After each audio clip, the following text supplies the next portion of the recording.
Hi viewers, welcome to our channel. ప్రస్తుతం మనతో పాటు దాము బాలాజీ గారు సీనియర్ జర్నలిస్ట్ ఉన్నారు. వారితో ఒకసారి మాట్లాడదాం. సార్ నమస్కారం సార్. నమస్తే. సార్, మరొక వైరస్ ఇప్పుడు ప్రపంచాన్ని భయాందోళనకు గురి చేస్తుంది సార్. అది లండన్‌లో లస్సా వైరస్ అనే ఒక వైరస్ వ్యాప్తి వేగంగా జరుగుతుంది. ఇది ఇండియాకు కూడా వ్యాప్తి చెందే అవకాశం ఉందని కూడా చాలా మంది చెప్తున్నారు. అసలు ఏంటి ఈ వైరస్? ఇది ఎలా పుట్టింది? మరి దీని లక్షణాలు ఏ విధంగా ఉంటాయి? ట్రీట్మెంట్ ఏంటి? నిజంగా ఇదంతా భయాందోళనకు గురయ్యే అవకాశం అంటే అంశమేనా సార్? దీని పేరు లస్సా ఫీవరు. హ్మ్. ఇది ఒక వైరస్ ద్వారా వచ్చింది. ఈ ఈ వైరస్ ఏందంటే జునోటిక్ డిసీజెస్ అంటారు. జునోటిక్ డిసీజెస్ అంటే జంతువుల నుంచి మనుషులకు వచ్చే వాటిని జునోటిక్ డిసీజ్ అని పిలుస్తారు. ఈ జునోటిక్ డిసీజెస్ దాదాపు 200 రకాలు ఉన్నాయి. వైరస్ ఉంది, బ్యాక్టీరియా ఉంది, ఫంగీ ఉంది, తర్వాత పారాసైట్స్ ఉన్నాయి, ప్రయాన్స్ అంటారు. ప్రయాన్స్ అంటే మిస్ఫోల్డెడ్ ప్రోటీన్ అనమాట. మిస్ఫోల్డెడ్ ప్రోటీన్ వల్ల సెల్యులార్ డెత్ జరుగుతుంది. అంటే సెల్స్ చనిపోయి మనిషి చనిపోతాడు. ఇలాగా ఇది కూడా ఈ లస్సా ఫీవర్ అనే జబ్బు, దీన్నే ర్యాట్ ఫీవర్ కూడా అంటారు.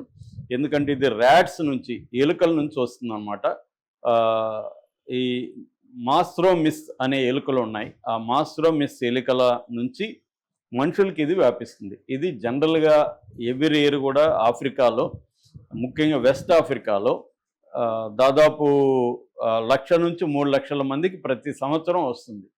అందులో 5,000 మంది చనిపోతున్నారు. ఇది నేను చెప్పింది కాదు, WHO చెప్పిన లెక్కల ప్రకారం ఎవ్రీ ఇయర్ ఈ ఎలుకల ఫీవర్, ర్యాట్ ఫీవర్ లేదా లస్సా ఫీవర్. లస్సా ఫీవర్ అనేది ఎందుకు వచ్చిందంటే, లస్సా అనేది నైజీరియాలో ఒక టౌన్ పేరు.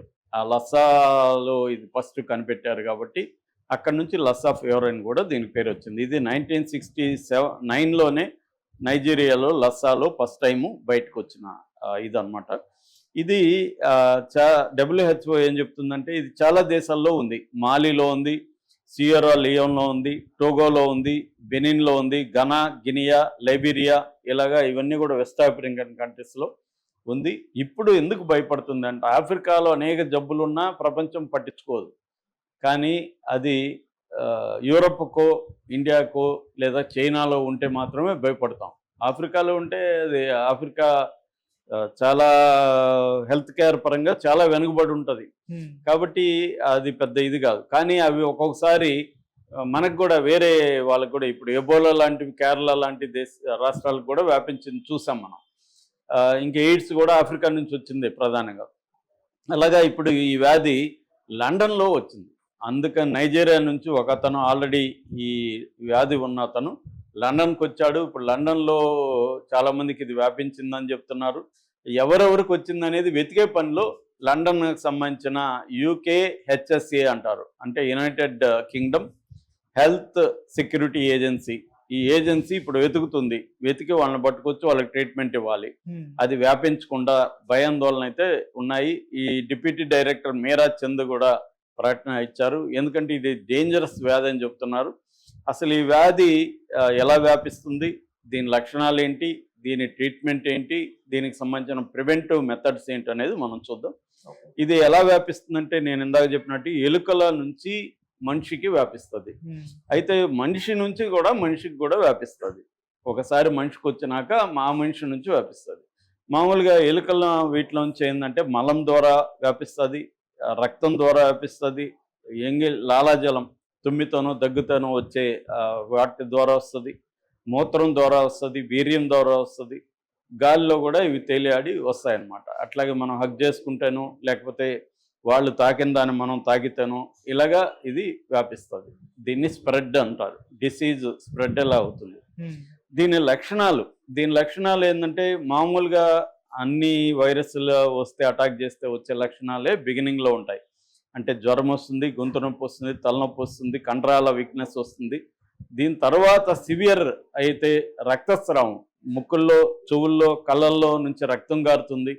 కింద ఇంటెస్టైన్స్, గ్యాస్ట్రో ఇంటెస్టైనల్ ట్రాక్ట్ అంటారు, ఆ ట్రాక్ట్లో నుంచి కూడా బ్లడ్ వస్తుంది.